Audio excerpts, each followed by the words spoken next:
Hello, everyone. Welcome to Feels Out Loud, brought to you by Becoming Together Therapy and Wellness. This is your host, Tara Martini, along with the lovely Becky McNatten. We are glad to have you listening as we live and share stories of mental health. Okay, we did a show a few weeks ago, Tara. We did. Where we discussed gender differences in mental health, and it's had me thinking since then about gender experiences with mental health, particularly the experiences for men. Over 6 million men in the United States experience depression every year. I did not know that. 6 million men. I didn't either. And many of these men will go untreated and undiagnosed because men are less likely to reach out, less likely to voice their experience, and guess what? Less likely to be diagnosed with depression as a result. Which is such a sad fact. And about 1 in every 10 men struggles with depression. That's a lot. And poignant for me because, and I'm sure poignant for you, I know several men and have many men close in my life who have or currently are experiencing depression. And I think it's a conversation that clearly society is not having sufficiently based on all of these statistics. Right. I don't think we're talking about men and depression with the same commonality as it actually is experienced out there. So we have a very special guest on our show today who I've been super excited to have on. Welcome, Mark Meyer. Thank you. Glad to be here. We are so glad to have you on to talk about men's mental health and particularly this experience of depression. Before we get started, tell us a little bit about you. Well, let's see. My name is Mark Meyer, and I've been a clinical social worker. I got my master's degree back in 1994, so I've been at this a long time. I'm married to my wonderful wife, Amy, for 34 years. I have 3 incredible children who are now all in their 20s. I love to play pickleball. I love to curl. I'm kind of hyper-competitive. And I kind of like to think I'm pretty eternally optimistic. Oh, I love that. An internal optimism. And so men and depression has become kind of your life's passion, and we're going to talk a ton more about that. But before we get into it, what do you think is unique to the male experience of depression? Well, first of all, I think the data you cited is completely underreported. Likely. Yeah. You know, the 6 million figure we'll talk about why I believe that. But I think what's so unique for men is that, mental health professionals, medical professionals don't do a good job of talking to men about what their experiences are. Men don't have great language to explain what their experiences are. Yeah. For so many men, they grow up with no role models, even in, stable 2-parent homes. Dads, please, even though it's 2025, dads are a long way away from teaching their boys how to love, how to be kind, how to share, how to feel. So you mean role models around emotional awareness and emotional expression. Got Absolutely. It. There's a tremendous amount of unrecognized and undiagnosed physical and sexual abuse. The rates, just like depression in men, the rates of sexual abuse in boys is probably likely underreported by maybe as much as 30 to 40% in some of the data I've read. I can speak specifically to that, to a number of men at Face It who have revealed for the first time their history of sexual trauma. And these are guys in their 60s and 70s. Yeah. I think that, men to this, even as we speak, being vulnerable is an incredibly risky thing to be as a man. And if you can't be vulnerable, you don't talk about it. Yeah. Right. And how many people are taught to be vulnerable? Right. Not many of us, men or women. Well, men are taught to be stoic. And maybe even knowing what that word means. Right. I think men may understand the sense of discomfort or inner tension or uncomfortable, but not taught what that means, what it is, certainly what to do about it. I think this is going to be a great discussion. I can't wait to have it.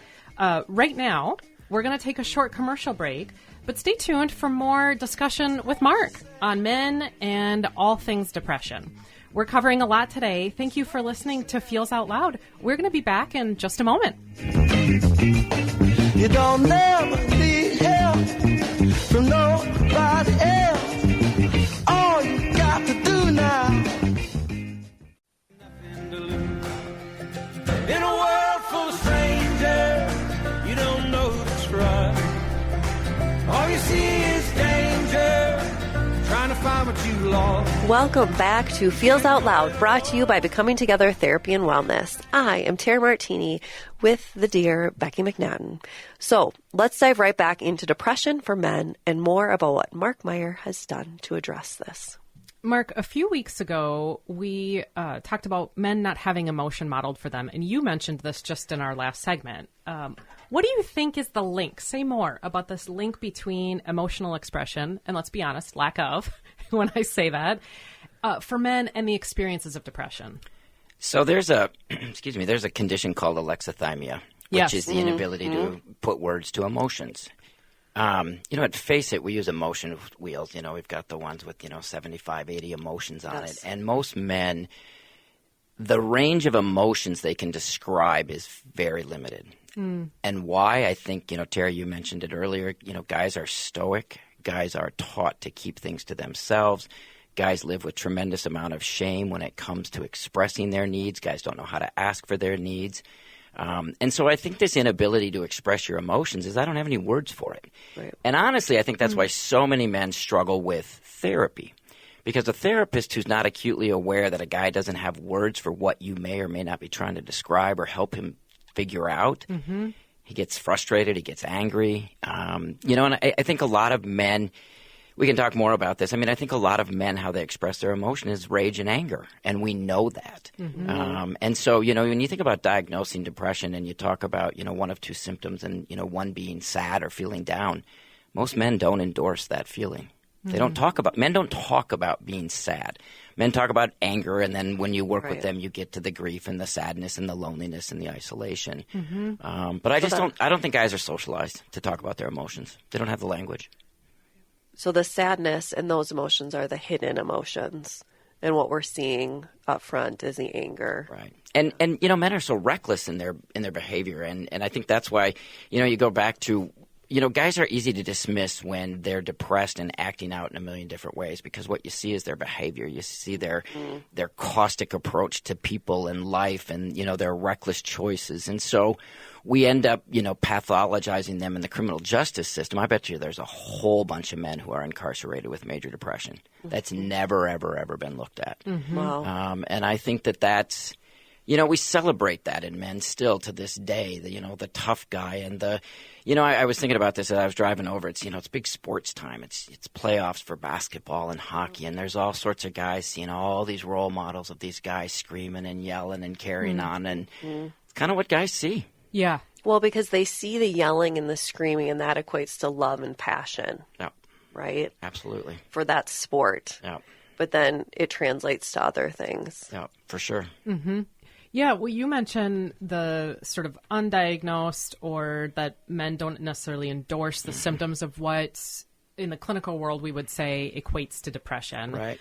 Men are diagnosed at about half the rate of women with depression. And so say more. Why do you think this? Well, I think we're asking the wrong question. So if you have to endorse one of two, either loss of interest in activities or feeling down. Yes. And one of them, you don't even understand what the question is regarding, do you feel sad, do you feel hopeless?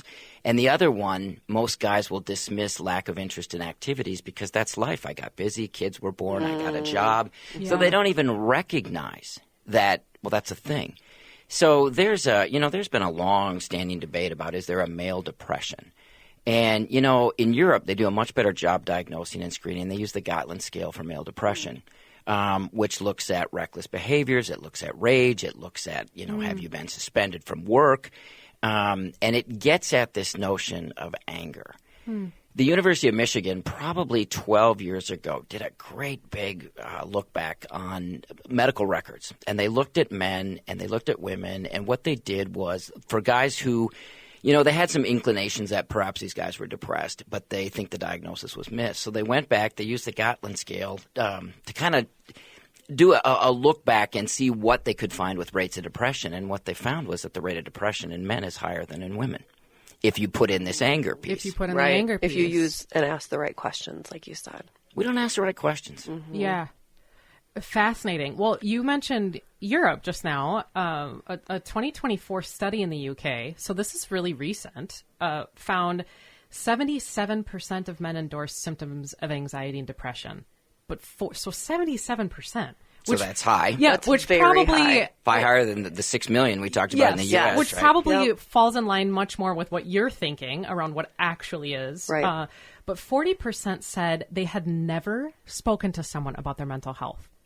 40%, and when they said anyone, they'd never spoken to another person, not a professional. This was just another person about their feelings.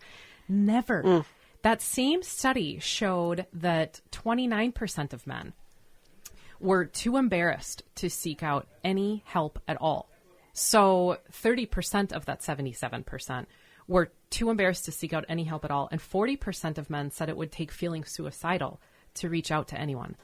I was not surprised by reading these statistics and also deeply saddened. Yes. By the reality that I'm not sure that men even who were filling out this survey for the study even knew if 40% said they'd never talked to someone about their emotional well-being, that they even knew they had the anxiety and depression symptoms. They didn't know what they were even endorsing. What would you say about all of those statistics? Well, I think it goes back to something we talked about initially, which is you're asking somebody to say that they're depressed, they're this or that, from an emotional standpoint. And again, most men don't. You just sort of a lot of guys just come to accept that they're unhappy, that they're miserable, that this is just the way it is. They don't necessarily discern that it's depression or it's anxiety. I think those numbers are probably inflated. I bet guys just said, I do talk to somebody to answer the survey. Yep. Yeah, right. And that's in the UK, where they actually do a far better job of talking about depression. There's lots of national men's movements. There's actually a number of peer support organizations in the UK. They do a far better job treating depression, in my opinion, in the UK. When a person presents, it's not immediate antidepressant. They try some CBT. They have access to online tools. So I think they even do a better job. But I mean, guys don't seek medical help. They don't go see their primary care provider, let alone talk about their mental health, their needs. And again, I think there's still such strong messaging. My experience with guys, there's nothing wrong with me. There's nothing, I need to just get over this. I need to just move on. Who am I going to talk to? What am I even asking for? Yeah. They have both of their hands tied behind their back when we talk about this perception of why won't you get help? They don't even know what they're getting help for. Right. Well, and how can you even do any of the things you just said if you can't identify how you feel? Right. It keeps going back. It's back to that diagnosis you said of how many men don't have the words, I feel a certain way, but I don't know how to put that in words. Right. Right. And I think out of that comes all sorts of problematic behaviors like, affairs and alcoholism and porn addictions and sex addictions. And I think men sort of in this ugly, dark place of feeling miserable. They certainly know they feel miserable, but maybe don't put words to it. Then they don't ask for help. They act out to make those feelings go away. Yeah. Right. Yeah. Oh, just think of the impact it would have not only on the gentleman himself, but on marriage, on their relationships, with just so many different, on every facet of their life. And then, unfortunately, what they discover in the end is all those things they tried don't work, right, to make them feel better. So they're still stuck feeling like, I don't know what this emotion is. Right. I still feel this way. But they've never been taught then to go seek help or learn to identify. Right. Yeah. Let me put myself in their place. It's I'm 58 years old. I was 35 years old when I made a very serious suicide attempt. I had my master's degree in social work. I had worked I knew exactly what was wrong with me, but I wasn't going to ask for help. Still in my head were those voices of try harder, get over it, knock it off, don't burden people. Yeah. Despite a wife, 3 kids, a great job, those voices are powerful. Yeah. Thank you for sharing that. And even as you mentioned, Mark, with your own experience, you had a language and an awareness of when you say you knew exactly what was going on, the inner turmoil around even having a way to describe it or be able to place it. how powerful those voices are, and that messaging around don't ask for help. I think it was that power of shame, just that notion that how dare you not be able to figure this out. Yeah, well, so you're highlighting what in the mental health world we kind of call stigma. Right. Say more. How is that experienced for men? You share the word shame, but say more about men who are feeling depressed or experiencing depression, what that stigma is. And what I think stigma's alive and well. Although I've been doing this a long time, we have made tremendous progress in this around men. Absolutely. In the 15 years I've been running Face It, I absolutely have seen improvements. You know, I think of stigma for me, and I think of men, I think of shame. And I think it's more an internal narrative around I can't ask for help. Let me give you a little example. There's, thousands of men I've met in our groups over the years. And one of the things I love doing with guys is, they'll say, I've got nobody. I can't talk to anybody. I can't talk to anybody. And eventually you kind of pin them down and say, okay, there's somebody. And we get to who that person is. Are you willing to share? They'll go, and I kid you not, outside of one time, the guy came back and said, yeah, I told the guy. And the guy said, yeah, I struggle too. So it's this internal narrative. Yeah. I have an example of a guy who was he coached a high-level professional men's softball team. And this particular individual, it's the guy I run Face It with, when word got out that he was doing Face It, he starts getting all these notes and emails and texts from guys who played softball. I'm suicidal, I'm abusing drugs, I'm cheating on my girlfriend, all these guys. Can't tell anyone. One day he comes into my office, he puts 9 names on a piece of paper and says, you know what these 9 names have in common? And I said, no, I don't. And he said, well, they're all softball players who have all expressed significant depression issues. Can't talk to anyone. I said, well, that's not particularly unique. He goes, they're all on the same team. Wow. They sit on the same bench. On the same bench. They suffer with the same problems, and they can't talk about it with each other. There is such a strong, powerful culture that exists around the perceived or otherwise real danger of making yourself vulnerable in the male culture that's still alive. Even to people who you know so well. People who you see every day. Right. Who you would give the shirt off from your back, but how dare you ask for help? I mean, I think that's a big part of it.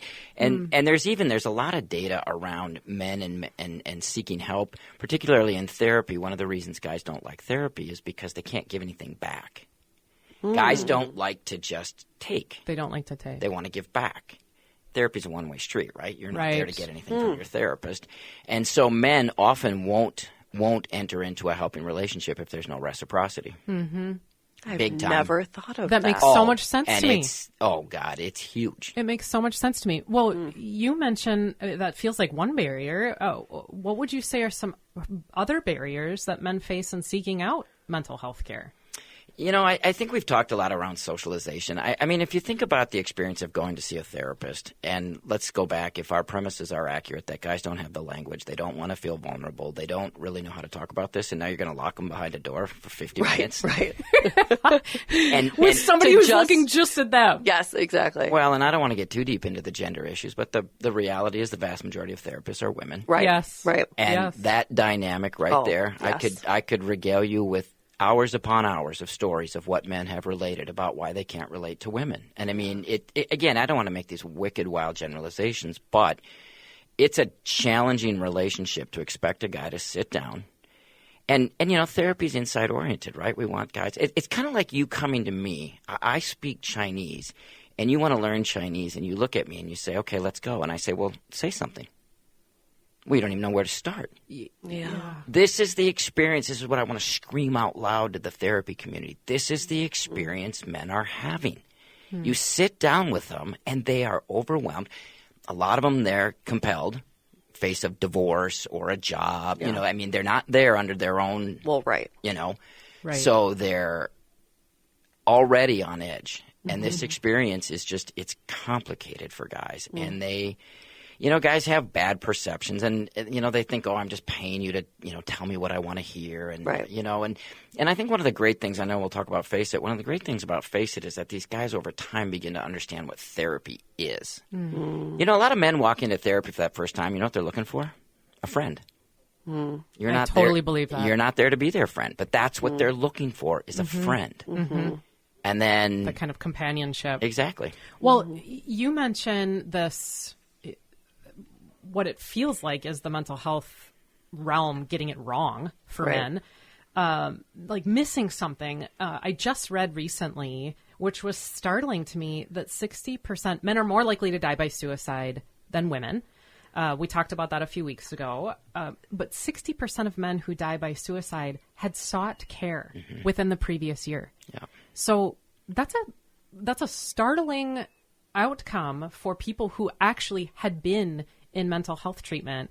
And so it says to me that something is fundamentally missing in treatment for depression, in how we work with men, in what the dynamic is. You mentioned some of the things that are set up even in the way that there's not a reciprocity. Right.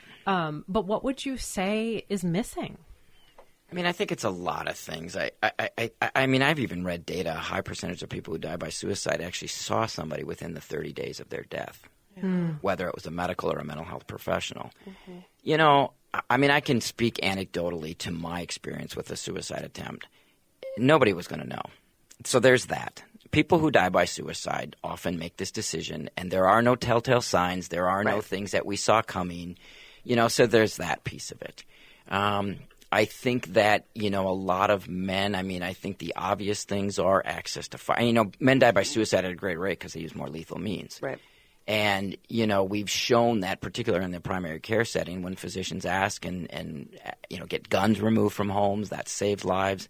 But I think, you know, I mean, I think that, again, I can only go back particularly to my experience, and certainly I've lost men to suicide at Face It who, you know, I didn't see it coming. But, you know, my experience was I wasn't going to tell anybody. I had made up my mind. This choice was made. This decision was done. And I could have sat with the world's greatest therapist. Yeah. And maybe, you know, we can all anecdotally look back and say maybe. But I think guys just don't talk about it when it's really prevalent. I think, you know, men die by suicide for a lot of reasons, and it's not just depression. I mean, a lot of guys make really bad life choices that catch up with them, and they don't see a way out of that. Yeah. And so, you know, there's a lot of different reasons, and it's not the therapist's fault. It's not the medical professional's fault. It's just we don't do a good enough job on the front end. So by the time a guy gets to you at that point, it may be too late. Right. Right. Well, and you talk about men maybe walking into a therapy office looking for something that they're not sure what they're looking for. They don't have a language to say that, and it would be vulnerable to say to somebody in a first meeting, I'm actually looking for a friend. Right. Or I'm looking for some kind of companionship or partnership in pain. That would be odd to say. In the clinical setting that I sit in, we hear frequently things like, I've learned to live with it. I don't want to admit I need support. Often, I don't want to be a burden to anyone else. And or that shame piece. Or I didn't know what to say, which I am certain you hear also on your side a lot. And part of what I so much am inspired by you around is because you've sought to actually do something different. In shifting the way that we see mental health care, you are taking some of that data and you've said, then let's try to address one of the pieces of what's missing. And to that spot of, we don't necessarily, you don't know what you're looking for, we're going to hand you something. Or if we think that you might be looking for companionship, let's hand that to you. And you started a whole organization called Face It that I want the whole world to hear about. So tell us about that. So Face It's a peer support organization that I launched 15 years ago. And, you know, it's grown from an idea to 24 men's groups. We just actually launched one in Duluth that took me about 8 days to fill. Wow. That's so telling. Yeah, we have 200 and probably 40 some guys that come to our groups consistently and regularly. Everything we do is free. We own a retreat center. We have classes. We do activities. We actually have a peer support trauma program that's been very, very successful. You know, therapy has a tremendous amount to offer men. We spend the time getting them ready to go to therapy by just connecting with people and being in peer groups and learning how to talk about their emotions and talk about their behaviors. And, you know, there's a level of accountability that gets created in these groups that a lot of men need. A lot of men need. So when you say peer support, what you're saying is this is people who are not therapists. Exactly. Who are facilitating a group. For our listeners who are like, I've never heard of what peer support is. Right. It's somebody who says, I've experienced depression. I'm willing to facilitate a group of men who might be experiencing the same thing, and we're going to talk together. Right. I have 39 facilitators, 2 of which are therapists. The other are just guys that had been in group forever and just said, hey, I want to step up. I want to help. So cool. They're not trained. They're not certified. And they're volunteers. And they're volunteers. And they volunteer. You know, you get in a FACEIT group. It meets every other week for 2 hours, you know, on a Monday, Tuesday, Wednesday, Thursday, or Sunday night. These guys make a huge commitment, but they wouldn't see it as volunteering. They would see it as just continuing on with this peer group and this community that they finally found. And these are doctors, lawyers, therapists, plumbers, pipe fitters. I mean, this is the entire spectrum of men that come to FACEIT. And it's, you know, peer support, I always tell people, because we don't charge for anything we do. We don't bill insurance. I tell people we sell friendship for free. That's beautiful. That's all we do. So beautiful. I'm touched by that, because I think part of even what the paradigm that I align with as well is that if we could show up for one another as humans better, we would get through things more effectively. Right. We need people. Right. And we don't necessarily know how to ask for that. And also in the midst of painful experiences, we're not in a spot to go seek it. And I love the idea that peer support exists because, as you mentioned, this concept of reciprocity, it allows men to feel like they're helping each other. That's exactly what it is. It's rooted into the philosophy of the organization that whether or not you're a facilitator in a peer support model, there may be an identified facilitator, but they're all co-facilitators in some ways, because it's not an ascribed curriculum. So they are all showing up to a collective to say to one another, I'm helping you with your experience. Right. Which is great, because it goes back to that reciprocity piece of they get that sense of ownership and helper mentality. It goes back to, I couldn't help but think about the last episode that we just spoke with someone who helps, a therapist who helps with transitions. And she said, with people who go through a transition, one of the things, you know, that can help so much is a byproduct of the transition is someone choosing then to go, where is there a hole? Where is there something missing? And then what can I do about it? Right. And what you did with your life experience was just that. You said, there is something missing in the healthcare system when it deals with men and depression. I am not going to just stand by and like witness it, but I'm going to do something about it. And here's FACEIT. Yep. And now you're watching this thing unfold that you've created, which is so incredible that you did that with, if we go back to the last episode, with the transition in your story. Yeah, thank you. You know, I think anytime we have a trauma, if we can do something about it, we all do better.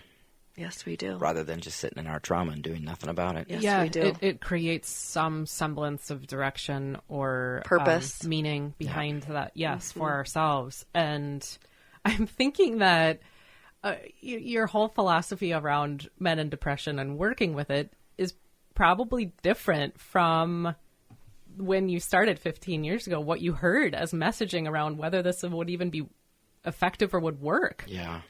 You know, when we first got going, I mean, the messaging was, you know, guys won't stick around, guys won't come, you can't possibly not charge. I mean, you hear all of these things. And, you know, it's so funny, when I kicked this organization off, I climbed on a bicycle in the backyard, literally, of the then chair of the Department of Psychiatry at Stanford University and rode my bike across the country to, you know, give talks and kick this off. And one of the guys there, he was a development guy for Stanford. He said, you know, this isn't going to work. And I was like, wow, it would have been nice if you'd have told me that about 6 months ago. You know, and I mean, I told you out of the gate, there's probably nobody more competitive than me. And all you have all you have to do is tell me something that I think is a good idea, won't work. Yep. And I'll show you. Oh, it sounds like someone else I know at this table.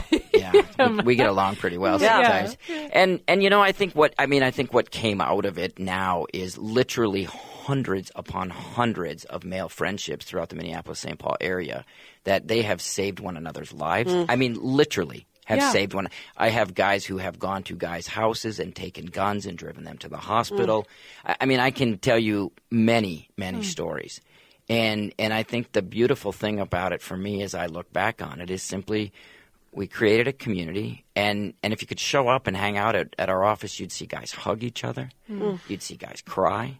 You'd see guys, like I mentioned earlier, you'd see guys share stories of sexual trauma that has lived with them. And they've been in therapy and never quite found it to tell the therapist, and it comes out. They feel accepted. They don't feel judged. And not that you feel that way in therapy. That's not the point of this. It's just this particular community, these guys have been looking for this. Yeah. And you created this. Well, a lot of people created So this. say more, Mark, because Face It has this capacity to provide a sense of emotional safety and security for people to share. When you're leading the organization with somebody who was the softball team example of men who are right next to each other all day, how do you nurture that kind of culture that would bring men into the door when so many messages in society say, don't do that. Right. Don't be vulnerable with other men. Yeah. How do you navigate that to get guys in the door to say, I'll go to group, I'll commit to that thing? Well, guys are definitely more willingly coming forward now than they did 15 years ago. Guys are definitely younger. Guys are more in their 30s that are coming forward. Okay. But even back then, so, here's where you rely a little bit on the male culture. How do guys show love to each other? They give each other shit. Right. They joke. And so you get a guy in the door, and, you be kind and you're gentle to start with. But with all due respect to my therapy training and some of the language we hear in therapy, we don't rely on some of that. We talk about, I'm sorry, I'm trying not to swear. I mean, is it, you say things to guys like, well, this isn't working for you, is it? Or is it? What am I missing here? Or, you challenge. You're real. You are very, whatever that means, yes. That's what I think we do. And I think that's what happens in groups, is that I think there is because the men are not, I love peer support specialists, but I think when you put people through that kind of training, you wring the humanity and some of the authenticity out of that. You now take their experience and you're trying to train them to sort of be mini mental health professionals, which I understand. Yeah. Right. But because we don't do that, and our guys are supported and we're there for them, and I meet with them we do Zoom calls and all these things, but they're just being themselves. Well, it's more authentic then. Yeah, and they can say to a guy, yeah, I did that, or yeah, I've been there, or yeah, I had that message. That didn't, they're just very real. Right. The old line, you can't BS a BSer. Right. And that's how guys use this with each other, is they'll just say, yeah, been there, done that. Yeah. Well, and these are open groups, so a person who's coming in and joining a group that exists is instantaneously getting modeling from guys who have been in the group. That's a huge part of it. Which is I can see that being one kind of a paradigm shift immediately in what would be totally new. Mind blown. Yeah. I'm so used to being in a spot where we don't talk about things. And all of a sudden I'm exposed to men who are sharing openly, which is so helpful that they're a brand new person is put next to a person who's in the same group that's been there for years. Right. And that modeling piece, I've talked about that many times. I think that's so much. That's why I tell guys attendance is so important. Because if you just show up, you're modeling that you matter for people. Yes. That we're there collectively. Yeah. And then when a guy shares, or a guy will cry, or a guy will be honest, or, whatever it might be, there's so much modeling, because that goes back to what we talked about initially. I've not met too many men who had much for modeling as children when it came to expressing emotions. And I'm talking about people who came from very solid homes, but they still didn't get it. It's just not a thing yet. So if there's a man listening out there today and is struggling, what do you want to say to him?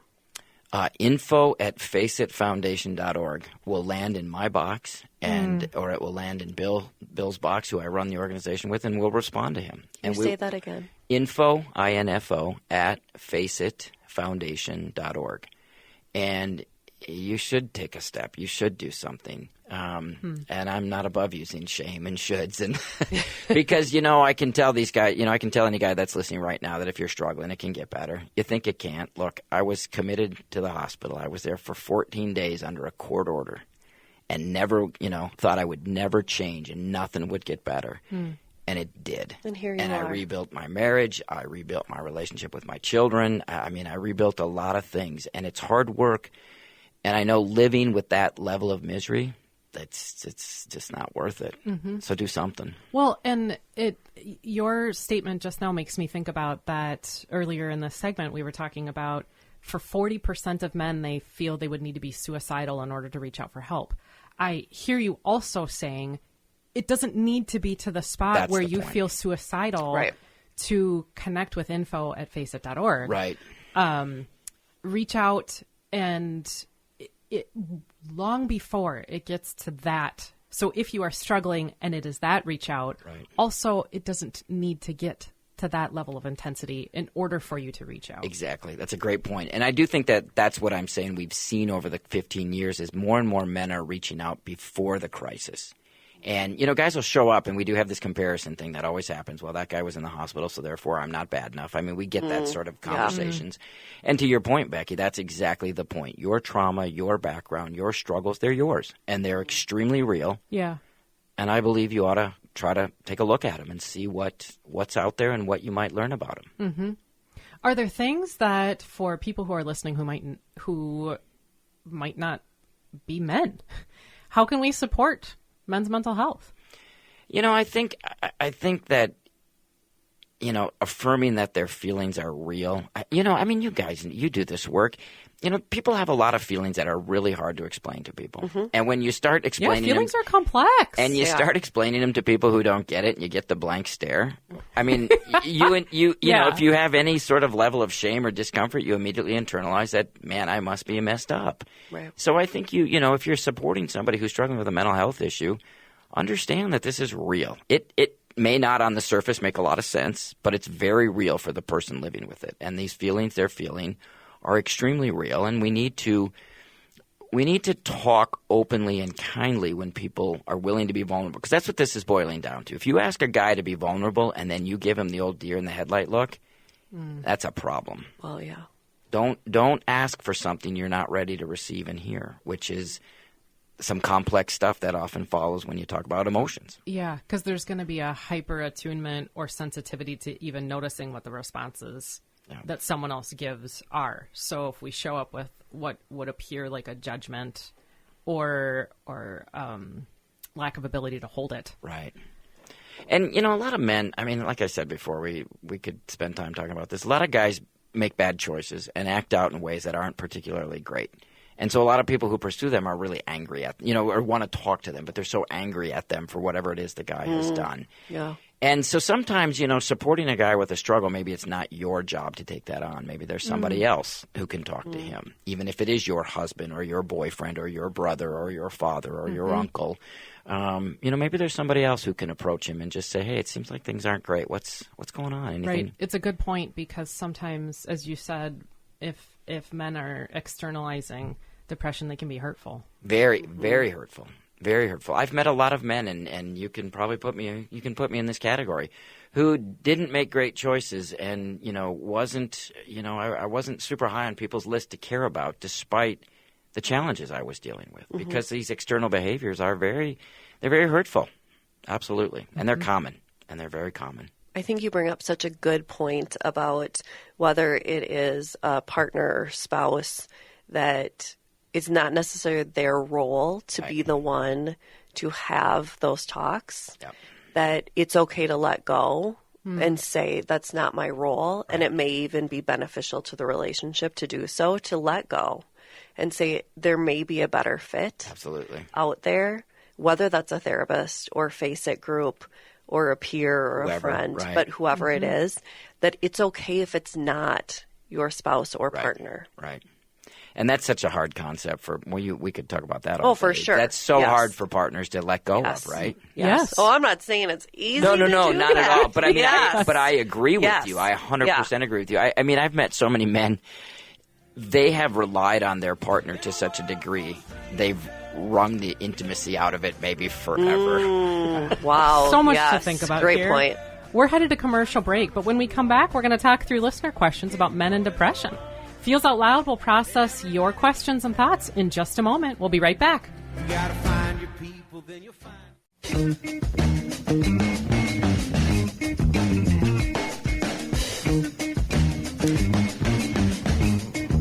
We are back again with Feels Out Loud, and this is the part of the show where we talk through questions from our beautiful listeners. If you have a question related to mental wellness, sharing feelings, or topics for each week that you would like us to process through, please visit our website at becomingtogethermn.com and find the Feels Out Loud page to submit a question directly. Or you can certainly email us at contact@becomingtogethermn.com. We truly want to hear from you and want to know what you are wondering about.